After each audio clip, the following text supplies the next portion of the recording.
এই পৃথিবীতে সবচেয়ে ভালো দৃষ্টিশক্তিকার, যে নিজের ভুলক্রটিগুলো দেখতে পায় তার। স্বার্থের জন্য অন্যের সাজানো স্বপ্নগুলো ভেঙে দিও না। স্বার্থ মিটে গেলে তুমি হয়তো চলে যাবে, কিন্তু সে তার স্বপ্নগুলো আর সাজাতে পারবে না। ধৈর্য দিয়ে যা অর্জন করা যায় তা শক্তি প্রয়োগ করে করা যায় না। স্বপ্ন ধরার চেষ্টা থাকলে সময়ের অবহেলা করতে নেই। জীবনে বড় হতে গেলে আঘাত আর অভাব পাওয়াটা জরুরি। যারা কথায় কথায় খুঁত ধরে সে মানুষগুলোকে এড়িয়ে চলা ভালো, কারণ তারা অতি সাধারণ বিষয়টাও কঠিন করে তোলে। যারা তোমার আত্মসম্মান নিয়ে ছিনিমিনি করে তাদের কখনো বন্ধু বানাবে না। এমন মানুষগুলো তোমার জন্য বিষাক্ত। মনে রেখো, যাদের আত্মসম্মান নেই তারা পশুর সমতুল্য।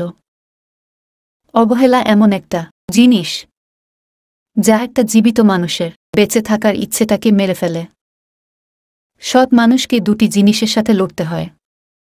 একটি হচ্ছে দরিদ্রতা, আর অন্যটি হচ্ছে দুষ্ট লোকের চক্রান্ত। অযোগ্য হয়ে বাঁচার চেয়ে যোগ্যতার খুঁজে নিজেকে বিলিয়ে দেওয়া উত্তম। অর্থের পিছনে না দৌড়িয়ে সাফল্যের পিছনে দৌড়াও, তবেই অর্থ এবং সম্মান দুটাই তোমার পিছনে ছুটবে। অন্যের কথা শোনা মাত্রই উত্তেজিত হয়ে যেও না।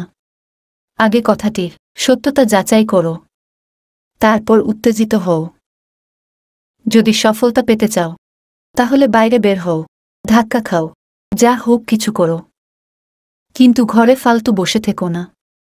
কারো সম্পর্কে কিছু বলার আগে সত্য জানার চেষ্টা করবেন, কারণ অনুমান করে বলা কথা সবসময় সত্য না ও হতে পারে। ধৈর্য মানুষকে জিতিয়ে দেয়, আর অধৈর্য মানুষকে হেরে যাবার দিকে এক ধাপ এগিয়ে নিয়ে যায়।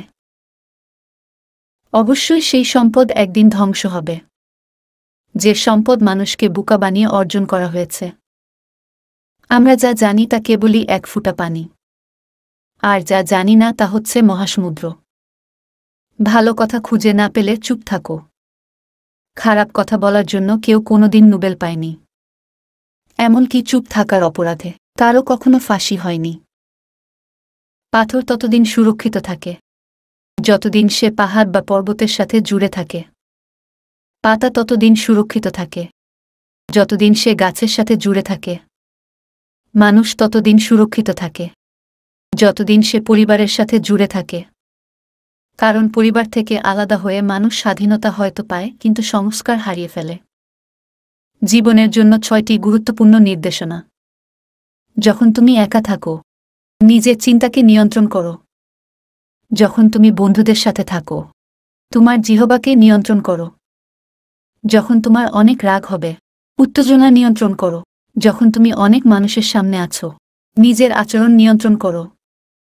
যখন তুমি বিপদে পড়ছে, আবেগ নিয়ন্ত্রণ করো।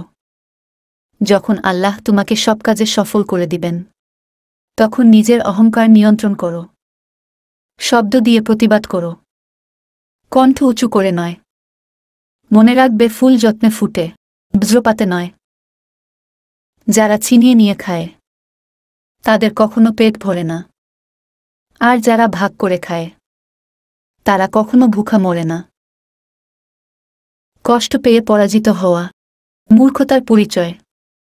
কষ্টকে উপেক্ষা করে এগিয়ে যাওয়াই মানুষের পরিচয়। প্রার্থনা করার আগে বিশ্বাস করো। কথা বলার আগে শুনো। কিছু লেখার আগে চিন্তা করো। হাল ছাড়ার আগে চেষ্টা করো। কোনো মানুষ আমাদের বন্ধু বা শত্রু হয়ে এ পৃথিবীতে আসেনি। আমাদের ব্যবহার ও কথাবার্তাই মানুষকে আমাদের বন্ধু ও শত্রু বানায়। সত্যি কথা বলতে গিয়ে যদি আপন মানুষ পর হয়ে যায়, তবুও তুমি সত্যি কথা বলো, কারণ কারো কাছে পর হলেও সৃষ্টিকর্তার কাছে তুমি হবে প্রিয়। নিজের কষ্ট নিজের কাছে চেপে রাখুন, কারণ মানুষ এখন সংবেদনার সুরে মজা নেয়। সুযোগ পেলে উপহাস করে, সময় পেলে আঘাত করে। কেউ ভুল করলে সবার সামনে তাকে তিরস্কার করো না। আলাদাভাবে তাকে বলে ভুল শুধরে নেওয়ার সুযোগ করে দাও। বেশি মন খারাপ হলে দুফুটা কেঁদে নিও। তবুও স্বার্থপরের কাছে কখনো নিজের মন খারাপের কষ্টের বর্ণনা দিতে যেও না। যত বড় হবে তত বুঝতে পারবে, এই পৃথিবীতে প্রয়োজন ছাড়া কেউ আপন হয় না। কিছু সময় মনের কথা মনে রাখাই ভালো। অন্যের কাছে তা প্রকাশ পেলেই হয়ে যায় সস্তা। কিছু মানুষ নিজের সময় ভালো কাটানোর জন্য অন্যের জীবন নষ্ট করে দেয়।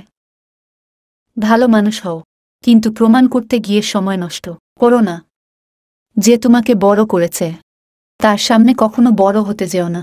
নিজের একান্ত গোপন কথা নিজের মধ্যেই রাখতে হয়। ভরসার হাতটা যতই বিশ্বস্ত হোক না কেন, স্বার্থে আঘাত লাগলে রূপ বদলাতে একটুও সময় লাগে না। মাটিতে পড়ে থাকা ধুলো তোমার কোনো ক্ষতি করে না ঠিকই, কিন্তু সেই ধুলো যখন চোখে পড়ে তখন খুবই যন্ত্রণা দেয়। ঠিক তেমনি জীবনে কাউকে কখনো তুচ্ছ এবং দুর্বল ভেব না, কারণ সৃষ্টিকর্তা কার ভাগ্যের চাকা কখন ঘুরিয়ে দেবে আমরা কেউই সেটা জানি না। সুখ কি জানো? মায়ের হাতের আদর। সবচেয়ে কষ্টের কি জানো? মায়ের চোখের জল। সবচেয়ে অমূল্য রত্ন কি জানো?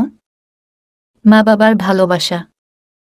মা হৃদয়ের মায়া, বাবা পৃথিবীর ছায়া, ভাই স্বপ্নের আশা, বোন আদরের ভালোবাসা। সুতরাং কাউকে আপন করতে গিয়ে পরিবারকে পর করো না। দেহের শক্তি বৃদ্ধি করার 4টি উপায়। অতিরিক্ত পাউরুটি, বিস্কুট এবং কেক জাতীয় খাবার বাদ দিন। এসব খাবার খেলে রক্তে শর্করার লেভেল দ্রুত বাড়বে, আর এর ফলে শরীরে দুর্বলতা অনুভব হবে। দেহের শক্তি বাড়াতে উচ্চ প্রোটিন সমৃদ্ধ খাবার খান। এক্ষেত্রে খেতে পারেন ডিম, মুরগির মাংস, দই, বাদাম ইত্যাদি। খাদ্য তালিকায় রাখুন ওটমিল, বাদামি ভাত। পাশাপাশি শক্তি বাড়ানোর জন্য খেতে পারেন প্রচুর ফল ও শাকসবজি। শরীরকে চাঙ্গা রাখার জন্য ঘুমের বিকল্প নেই। একজন প্রাপ্তবয়স্ক মানুষের প্রতিদিন অন্তত 8 ঘণ্টা ঘুমের দরকার। প্রতিদিন অন্তত 10 থেকে 12 গ্লাস জল পান করুন এবং মানসিক চাপ নিয়ন্ত্রণ রাখুন। নিয়মিত ওয়েস্ট লিফটিং বা ভার উত্তোলন শরীরের শক্তি বাড়াতে বেশ উপকারী।